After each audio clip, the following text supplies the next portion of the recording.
تمام قسم کی تعریفات، حمد و ثنا، بڑائی و بزرگی اللہ وحدہ لا شریک خالق کائنات مالک ارض و سما کے لیے لائق و سزاوار ہے، جو عرش عظیم پر ہوتے ہوئے بھی نظام کائنات چلا رہا ہے۔ بعدہ لاکھاں کروڑاں درود و سلام ہو اللہ کے تمام نبی و رسول پر، خصوصیت کے ساتھ اللہ کے آخری نبی مدنی کریم جناب محمد رسول اللہ صلی اللہ علیہ وسلم پر۔ معزز سامعین، سیرت محمدی علیہ الصلاۃ والسلام کی 12ویں کڑی لے کر کے آپ کی خدمت میں حاضر ہوا ہوں۔ رب العالمین سے دعا ہے کہ پروردگارا اس کہنے والے کو کہنے سے زیادہ اور سننے والوں کو سننے سے زیادہ سیرت محمد الرسول اللہ صلی اللہ علیہ وسلم کو اپنے زندگی کے ہر گوشے میں، ہر ناحیے میں فالو کرنے کی توفیق عنایت فرمائے۔ معزز سامعین، رب العالمین کے فضل سے سیرت محمدی کا یہ پاکیزہ محاضرہ آج 12 نشستوں سے روا اور دواں ہے۔ ہم رب العالمین کے ممنون و مشکور ہیں، رب العالمین کے شکر گزار ہیں، جس کے فضل سے یہ نشست بحسن و خوبی آگے بڑھتا رہا ہے۔ حضرات، اس سے پہلے نشست کے اندر نبی کائنات جناب محمد الرسول اللہ صلی اللہ علیہ وسلم کے نبوی زندگی کے مظلومیت کے داستان آپ نے سنے تھے کہ آپ صلی اللہ علیہ وسلم کے مشن کو روکنے کے لیے کفار و مشرکین نے بہت سارے تجاویز اپنائے، بہت سارے طریقے، بہت سارے ہتھ کنڈے اختیار کیے۔ جب ان کی سارے تدابیر، سارے طریقے ناکام ہوتے رہے تو وہ ظلم پر اتر آئے، بالخصوص ان مسلمانوں کو مشق ستم بنایا جو مسلمان کمزور تھے، نادار تھے، غریب تھے، مظلومیت کی زندگی گزار رہے تھے، کسی کے غلام تھے، کسی کی لونڈی تھی۔ ایسے کمزوروں کو انہوں نے ظلم کا نشانہ بنایا، ایسے کمزوروں کو انہوں نے بہت ہی زیادہ ستایا، ہر اعتبار سے انہیں ٹارچر کرتے رہے، اور صرف کمزوروں کو نہیں، غلاموں کو نہیں، ناداروں کو نہیں، بلکہ ان ظالموں کے ظلم سے، ان کی شرارتوں سے، کفار و مشرکین کے شر سے وہ مسلمان بھی محفوظ نہیں تھے جو آزاد تھے، وہ مسلمان بھی محفوظ نہیں تھے جو اعلیٰ حسب و نسب والے تھے، وہ مسلمان بھی محفوظ نہیں تھے جو اونچے خاندان سے تعلق رکھتے تھے، ان کو بھی مشق ستم بنایا گیا۔ جیسا کہ آپ کو معلوم ہے کہ سیدنا عثمان بن عفان رضی اللہ تعالی عنہ نے جب اسلام قبول کیا تو ان کے چچا نے بہت ہی زیادہ ظلم ڈھایا حضرت عثمان بن عفان رضی اللہ تعالیٰ عنہ پر، یہاں تک کہ چٹائی میں لپیٹ کر کے ان کو الٹا لٹکا دیا، نیچے سے دھواں دیتا اور کہتا کہ عثمان، محمد کا راستہ چھوڑ دو، محمد کے ساتھ کفر کرو، اگر کفر نہیں کر رہے ہو تو اس طرح سے پٹنے کے لیے تیار رہو۔ عثمان بن عفان رضی اللہ تعالیٰ عنہ کسی بھی طرح سے محمد الرسول اللہ صلی اللہ علیہ وسلم کو انکار کرنے کے لیے تیار نہ تھے۔ اسی طریقے سے مصعب بن عمیر رضی اللہ تعالیٰ عنہ نے جب اسلام قبول کیا، ان کی والدہ نے ان پر ظلم ڈھایا، ان کے لیے کھانا اور پانی بند کر دیا، انہیں ایک گھر کے اندر بند کر دیا۔ اور معزز سامعین، یہ تو عام مسلمانوں کی حالت، ان کے مظلومیت کے داستان آپ نے سنے ہیں، ان کے علاوہ خود محمد الرسول صلی اللہ علیہ وسلم بھی ان دشمنوں کے شر سے محفوظ نہیں تھے۔ آپ صلی اللہ علیہ وسلم کو جس قدر مشق ستم بنایا گیا، جس قدر ظلم و ستم کے پہاڑ توڑے گئے، آپ کو اندازہ ہوگا کہ آپ کے ہمسایوں نے بھی آپ پر ظلم ڈھایا۔ کھانا پک رہا ہے، کھانا پکتے ہوئے ہانڈی میں پڑوسیوں کا سلوک آپ کے ساتھ ایسا رہا کہ بکریوں کی اوچھ، بکریوں کی بچے دانی لاتے اور اچھال کر کے نشانہ لگا کر کے سیدھا اس ہانڈی میں پھینکتے جس ہانڈی میں محمد الرسول اللہ صلی اللہ علیہ وسلم کے لیے کھانا پک رہا ہوتا۔ اور اسی طریقے سے بہت ساری غلاظتیں لا کر نبی کے گھر میں ڈال دیتے۔ اللہ کے نبی کچھ نہیں کہتے، مسکراتے، ان تمام غلاظتوں کو اٹھاتے، دروازے پر آتے، اپنے پڑوسیوں کو مخاطب کر کے کہتے کہ پڑوسیوں یہ کیسی ہمسائیگی ہے، یہ کیسی رشتہ داری ہے، یہ کیسا رشتہ، یہ کیسا ناتا ہے، تم کیسے پڑوسی ہو، بغیر قصور کے میرے ساتھ اس قدر ظلم ڈھا رہے ہو، بغیر کسی غلطی کے اس قدر مجھے ستا رہے ہو، یہ ہمسائیگی کیسی ہے۔ اور اسی پر اکتفا نہیں کیا، بلکہ آپ صلی اللہ علیہ وسلم کو جب نماز پڑھتے ہوئے دیکھتے، حالت نماز میں بھی آپ صلی اللہ علیہ وسلم پر ظلم ڈھاتے۔ ایک مرتبہ خانہ کعبہ کے اندر ابو جہل نے اللہ کے نبی کو دیکھا کہ نماز پڑھ رہے ہیں۔ ابو جہل اور اس کے چند رفقا خانہ کعبہ کے پاس بیٹھے ہوئے ہیں، آپس میں انہوں نے مشورہ کیا کہ کون ہے جو اونٹ کی اوجھ لائے اور محمد کے سر پر ڈال دے صلی اللہ علیہ وسلم۔ عقبہ بن ابی معیط اس ملعون نے حامی بھر لی کہ یہ کام میں کروں گا، اور گیا بھاری بھرکم غلاظتوں سے بھرا ہوا اونٹ کی اوجھ لایا اور انتظار کرنے لگا کہ محمد سجدے میں کب جائیں گے۔ جیسے اللہ کے نبی سجدے میں گئے، ظالم نے آپ کے سر پر لے جا کر کے بھاری بھرکم اونٹ کا اوجھ رکھ دیا۔ اللہ کے نبی سجدے میں پڑے رہے، سجدے سے اپنا سر اٹھا نہ سکے۔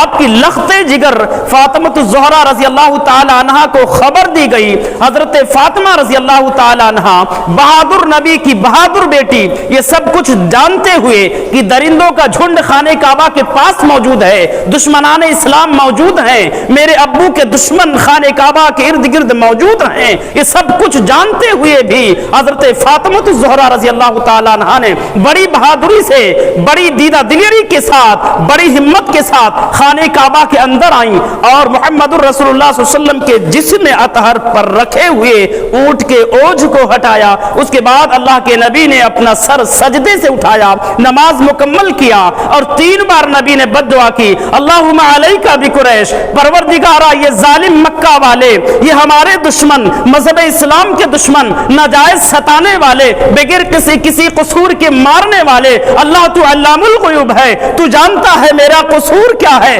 میرا قصور یہ ہے تیرے توحید کی دعوت دے رہا ہوں، میرا جرم یہ ہے اللہ رب العالمین کے سامنے سر جھکاتا ہوں، پروردگارا انہیں اپنی گرفت میں لے لے۔ بعض روایات سے واضح ہوتا ہے کہ اللہ کے نبی نے ان ظالموں کے جنہوں نے ظلم کی حد کر دی تھی، ایک ایک کا نام لے کر کے بد دعا کیا اور جگہ کا بھی جو اللہ کے نبی نے تعین کی، اللہ اس ظالم کو فلا جگہ برباد کر۔ اللہ کے نبی کی بد دعا قبول ہوئی، ظالموں کو اللہ رب العالمین نے اپنی گرفت میں لیا۔ اسی طریقے سے ایک اور مرتبہ اللہ کے نبی خانہ کعبہ کے اندر نماز پڑھ رہے تھے۔